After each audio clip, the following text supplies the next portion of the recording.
Hello, thank you for coming back and watching another video. I am today going to be starting the process of embellishing the journal, and I'm going to be making these envelopes and then I'll do a bit of collaging at the end.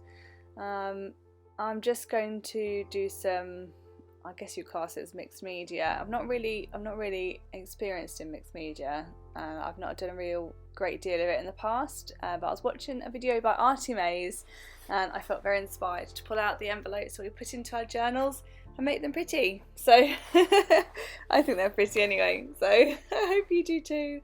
So I'm just showing you a quick overview here of 3 of the envelopes that I created.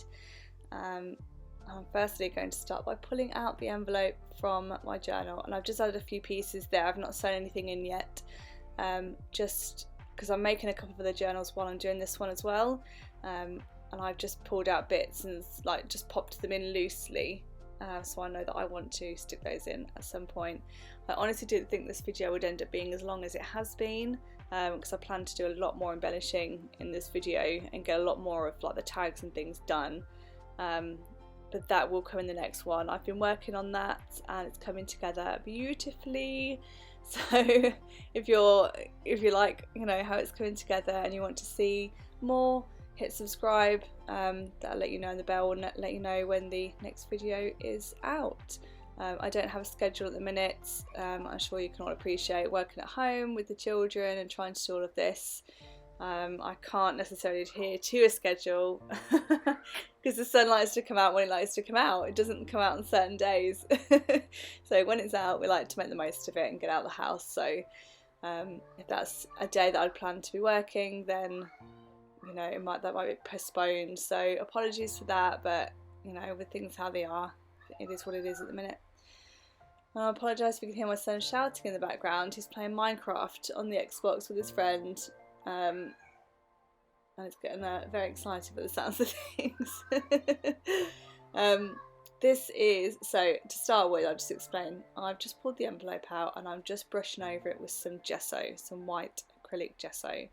And there's no sort of pattern to any of this. I wanted to make sure that I've got around the creases, just to make sure that those edges look like they're really worn. But I'm just literally lightly brushing over the envelope with the gesso. And that's my attempt to trying to clean my craft mat up. I want there to be nothing in the centre so I can smush this. This is Sponge Sugar Distress Ink. I've just smushed it onto my mat. You could use any other colour, you could use a darker colour. I just really wanted there to be a slight touch of the pink, I didn't want it to be overpowering. They do have picked raspberry as well.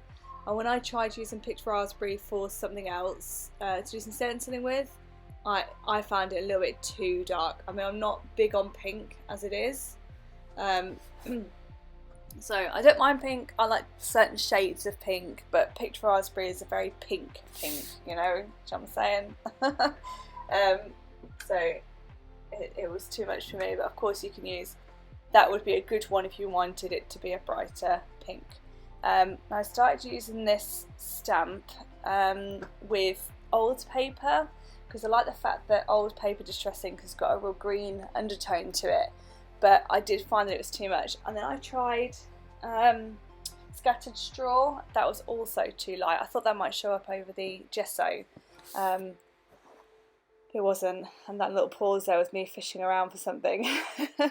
So I ended up with this walnut, and I went with the ink as opposed to the distress ink, so the dye ink, sorry, over the distress ink, because I think because the distress ink was very water based, I didn't think it would actually cling to the gesso. And I'm literally, you can see there's no rhyme or reason to this, I'm just stamping this completely randomly. A lot of this won't really be noticed because it'll be very much in the background once we've done everything else on top. So say everything else, we're just going to do a bit of decoupaging with some tissue paper in a moment. So I'm just fishing for that, I believe, in this video. Oh no, I'm pulling out a embossing folder, and I'm just going to emboss randomly. So I'm playing around with the placement of this. Obviously the embossing folder isn't big enough for the entire envelope, and the entire envelope wouldn't fit through my Sizzix machine anyway, which is infuriating. The Sizzix only does, a smaller size. So think I ended up with that here. Yeah, I ended up just embossing this little flap, and I actually did it wrong. I did the embossing, if I'm looking at it now, the embossing is right, but because I'm going to be turning the flap the other way and folding it backwards to create the two little tuck spots when it gets sewn into the signature, the embossing, so essentially the debossed side will be showing, which I'm okay with. That's not the end of the world for me, but it's something to be mindful of if you're going to do this on your envelopes, and if you're going to be folding the flap back. So you can see now I've got the debossed side showing, and I'm sat here looking at it like, oh, because you've just done all that work to the envelope, and then it's you know, it's a slight little error there, but you know, we work with it. That's okay. That's the beauty of it, isn't it? So really, if I was just making this into an envelope and using it as an envelope, that would have been perfect. So being a glass half full kind of person, that's why I look at it. So I look at it in the sense that it looks like the envelope was just like that, and I folded it back. So I have this tissue paper. It's not very vintage. It's from Paper Chase. I bought it for a gift, and I kept a sheet of it because I liked it. So I'm just cutting up the flowers. It's like flowers and sort of jewellery. That's what it kind of looks like. It looks like gems and bits. So I'm just trying to cut as much of that off as possible. I mean, you could use that. There's nothing wrong with it. I just didn't want it. And I don't have any sort of, I've got Christmassy napkins, but I don't have any sort of nice floral napkins. I need to get some. I'd like to get some like music sheets or some text napkins, and maybe some like lavender stems, or you know, stuff like that. So I'll keep an eye out. I went to Tesco's last night to do a weekly food shop. Well, I say weekly food shop, my as and when I can be bothered food shop. We're really destitute and we need something again. Oh god, I hate food shopping with a passion. So I did have a little look in there when I was in there, and because they're all summery, they're all like toucans and watermelons and flamingos and stuff. It's not quite the vibe that I'm going for. So I think I'm going to have to either wait till the end of the summer, or maybe pick some up online. I think they're quite expensive online. Plus I pay postage, and they're £1.50 a pack in Tesco's. So I don't really want to pay £4 or £5, you know, for 4 napkins on eBay. So I just have to use what I've got for now. I've got something like wander around the shops and things at the minute and just search for stuff. So a little clean up there.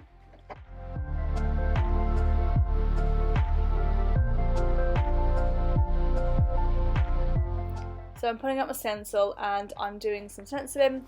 I wanted the green undertone, which is why I'm using old photo, but it wasn't really paying off like I wanted it to. So you could use a deeper distress ink. I do have vintage photo, which would have been good for this, but I didn't want that brown colour. I wanted the greener colour, so the greener tones. So I managed to get over to, things are starting to open up here as of Monday, so that would have been the 15th of June. So I have managed to get over to the antique shop, which has got a little craft section in it, and I did pick up some bundled sage, which is much better and exactly what I wanted to use here, the look that I wanted to achieve here. So if you've got bundled sage, I would recommend that instead of using old paper. I mean, old paper did work and it looks nice. It's not quite what I was going for, but I did manage. I do use some stenciling on this bit, and you can see I'm really pressing it in. I'm trying to really get that colour in there. And apologies for the camera wobble. It's not the first time this video that it's been a bit wobbly. I have this little stand that connects to the desk. Also maybe at some point I could look at investing in like a floor standing camera perhaps, but for now gotta make do with what we've got, right? So yeah, I do some more stenciling, and I'm really trying to press that colour in and get a different depth of colour. I like when stenciling is done in layers, especially like a flourish like this. So you've got like stenciling over stenciling, so excuse me, so you've got like a lighter wash of stencil in there, and then like maybe over it or next to it or nearby it you do like a darker, the same colour but build it up so it's darker, which you can see I'm really getting some colour payoff now. I think that ink is really soaking into that sponge by this point, so I'm getting a lot better, a lot more of a colour going on. This mixture, I'm not sure if I've said, this mixture in here is just tacky glue and water. I think I have said that already, but I've been interrupted about 20 times so far doing this voiceover by my son. So I'm not sure where I'm at now, if I'm honest. Yeah, so I have just popped some down with I'm just using my finger here, there's nothing technical going on. Again, just using what I've got to hand. I hate cleaning and glue out brushes. For projects like this, it's just unnecessary. It's so much easier to get a bit of tissue, wipe it off my fingers, and voila, I'm done. So I'll just put some glue down underneath, so I'll show it onto the envelope just to grab the tissue paper, and I put glue over the top to create that sort of seal over it, and I'll leave that out in the sun yet again. And you can see there the pages, the way the pages go in, this flower will look like it's coming out from under the page, so it won't look like it's randomly just in the middle of an envelope. So I've left it out to dry because the lighting's changed, because the window behind me is now dark. And I'm sanding off the shiny layer. So when you use glue over anything, decoupaging, or paper mache, anything like that, you get a shiny layer from the glue. I guess you can use like a matte medium. Ranger matte medium would work lovely, and then you wouldn't have the shiny layer to deal with, but it's expensive, so for things like this I don't really want to use it, when just sanding off a shiny layer works perfectly fine. So I use my tacky glue because that's what I've got that for, things like this, and I can mix it up with some water and it can just do the job. So there are different ways, you don't necessarily have to go to all the trouble of doing this. So I'm just sanding it off, like I say. There will still be patches because the paper, from where it's been tea dyed and dried, it isn't smooth. But again, things like that don't really bother me, because I think when you're flicking through a journal, when you're using a journal, you're not going to notice silly little things like that, like minute little things like that. I'd notice it at this point, but not when it's actually all put together. So I'm just making sure that I can get as much of that shine off as I possibly can, without stressing about getting every single bit of it out. And you can see there how that goes together. I'll have my two tuck spots, and we'll have the pockets at the front, and it just looks lovely. And when you can go a step further, you can add some text, you can add some lace, you can do what you want. We might do that later on, we'll see how it looks in the journal. But for now, I've made these 4 journaling cards out of doing collaging. Again, Auntie May's inspired. I went on a bit of a binge sesh, and I was watching videos while I was making this, and I was literally watching this collaging video while I was doing my envelopes, and I thought, yeah, I'm going to give that a go later as well. So I've managed to get that into this video, and get that, let's show you how I did that. Again, collaging is something that I've done before. I've dabbled in it when I've done my Christmas journals, but I've not done it sort of on this scale before, and I have to say I thoroughly enjoyed it. And I did use the edging. I did do the inking on the edges, which is not something that I would traditionally do. I'm not a massive fan of inking edges. I like it. I like how other people do it. I like it when it's a whole look together. But actually, I really like the way the collaging looked. And I've done 2 pieces. I've done one with inking and I've done one without. I'm going to show the one with inking because I think it looks better when you're collaging, because it really kind of defines each piece, each individual piece. So what I've done here is I've started with a blank piece of A4 tea-dye paper, and I'm using this paper because on that side I've burnt the edge. I dry my papers in the oven, so sometimes you get like a real burnt edge when it's been in, maybe when it's been on the bottom, or when it's over hot, whatever. Sometimes you just get these edges, so I'm using this piece because then it's a way of using that paper without having to tear that edge off. Obviously I can just cover it up.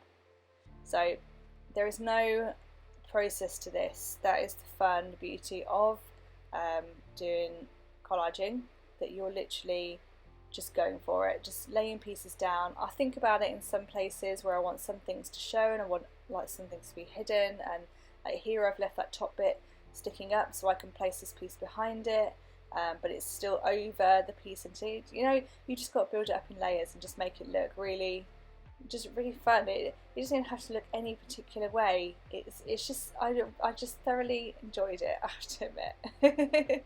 So I'll stop talking and I'll just let you watch this bit, and you can just kind of, it speaks for itself what it is I'm doing.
Oh, this roll of paper, I'm really chuffed with this find.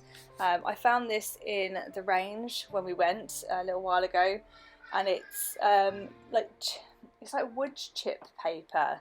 So it's like a wall covering, like a texture paper. It's where like you'd find all like the anaglypta papers, the wallpapers, and it was there. And this is just a sample piece that I took because obviously you're allowed to take wallpaper samples. So I took this piece and I really like it. I really think it adds such a nice element to any piece, be it like a mixed media piece like this. I've even just got a snippet of this in my personal journal to write on the back of because it's smooth on the back, and I'll be adding pieces into my journals, you know, until it runs out. I've not inked these edges because it's textured and it sits off the page all by itself, so I didn't do that. And also with the piano paper, I didn't do those edges either, because again, some papers are just, you know, just nice in their own right, and it's just unnecessary to ink them all.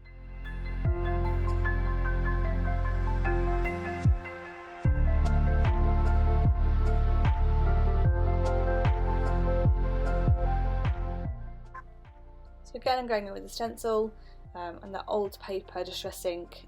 Once again, the bundle sage would have done this a lot better, but I didn't have that at this time. I'm just adding this randomly, and you can see all the different layers and textures. And again, with the camera wobble, apologies, it can't be helped. With my little setup that I've got going on here, I layered up the stenciling, and I'm going in with the gesso, just to highlight some edges and just to add a little bit of like a wash here and there. I think it adds just a nice element. I'm doing this very lightly, and I'm doing it with a 3/4 inch brush, and I like the brush strokes, so I'm using it pretty dry, so you can see that I'm dabbing the brush off on the right there. That's sort of my glue book, so I use that for gluing and obviously stamping off my stamps. It's just basically scrap paper that I can just have to hand. So if you're taking books apart to make journals, don't throw the insides away. So I've just added some numbers there, and that is a collage piece done. Trim the edges and you've got this piece to use for whatever you want. You can cut out for tags, you can make pockets out of it. As I said before, you can make a cover, make an inner cover. You can do all sorts, and maybe I'll do a video showing you a few things that I've done with my collaging sheets. So I'm going to scan this in, and I'm putting these leaves here, and I will scan it in with the leaves. So I've got that as a different element to use on another project. And I'll see you in the next video. Take care guys, bye for now.